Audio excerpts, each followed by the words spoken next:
जय जय श्री राम, जय जय श्री राम। बीजेपी का मिशन बंगाल, सीएम योगी ने दी धार।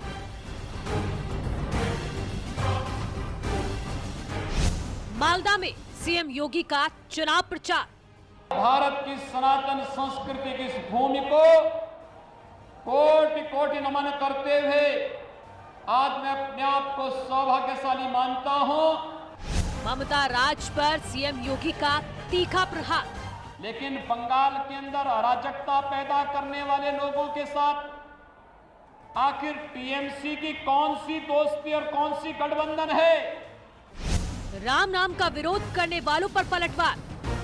राम के बगैर भारत का कोई काम ही नहीं, और जो रामद्रोही हैं उनके अभी भारत में कोई काम नहीं, बंगाल में कोई काम नहीं। ये संकल्प हम सबको लेकर के चलना है। सीएम योगी की बंगाल में परिवर्तन की ललकार। बंगाल के माध्यम से एक नए परिवर्तन को आगे बढ़ाना है। बंगाल के विकास को बीजेपी तैयार। दर्शन करके बंगाल को बचाने और बंगाल को समृद्धि के पथ पर अग्रसर करने के आह्वान के साथ हम सभी को आगे बढ़ना पड़ेगा। ये कार्य केवल और केवल भारतीय जनता पार्टी कर सकती है।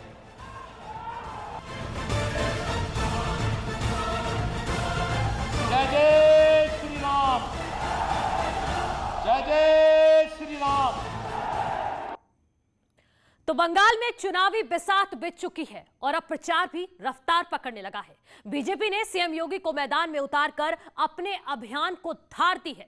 मालदा में चुनावी रैली के जरिए योगी आदित्यनाथ ने भी टीएमसी और दूसरे विरोधी दलों पर तीखा प्रहार किया। भगवान राम से लेकर मां दुर्गा और लव जिहाद से लेकर गो हत्या तक योगी ने हर वो मुद्दा उठाया जो बंगाल की सियासी हवा को बदलने में कारगर साबित हो सकता है। सीएम योगी ने बंगाल में पूर्ण बहुमत के साथ बीजेपी की सरकार बनाने का दावा भी किया।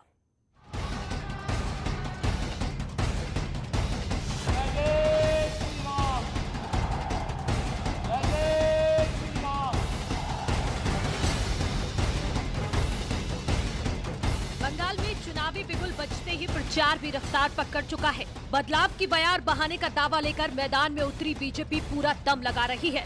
लिहाजा सीएम योगी आदित्यनाथ को भी स्टार प्रचारक के तौर पर जिम्मेदारी सौंपी गई है।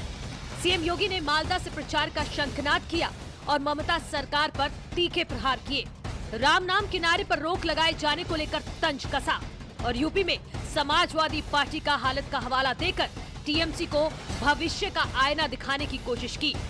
बंगाल में आज जय श्री राम के नारे लगाने को भी प्रतिबंधित करने का कार्य किया जाता है और हमले करवाए जाते हैं।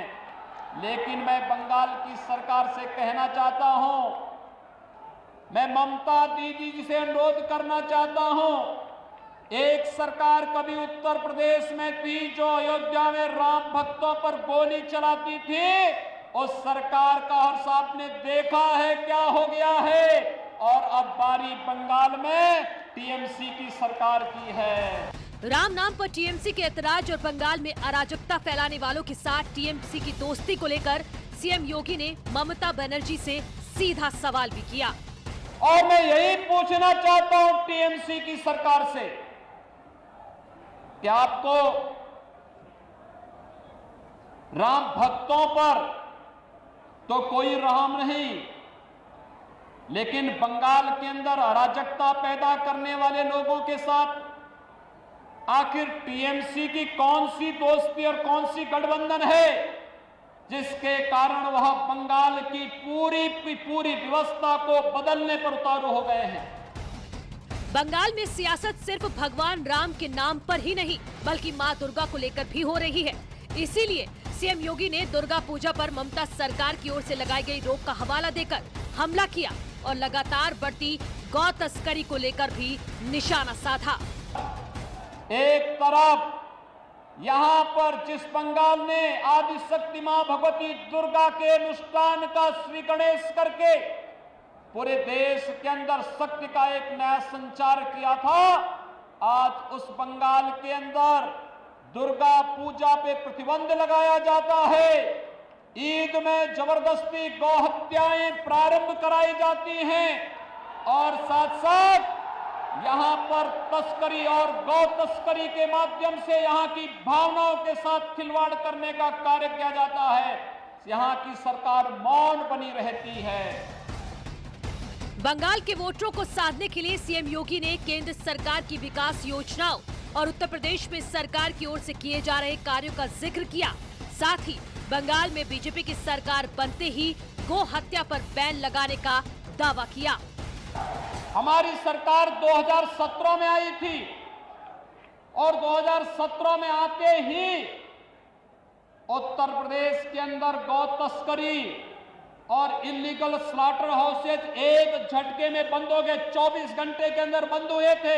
आप भारतीय जनता पार्टी की सरकार को लेकर के तो आइए, 24 घंटे के अंदर सभी इलीगल स्लॉटर हाउसेज बंद हो जाएंगे और 24 घंटे के अंदर ये तस्करी भी बंद हो जाएगी।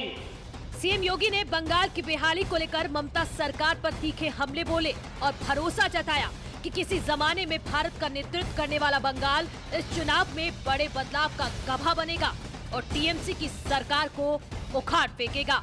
Bureau report, news 18।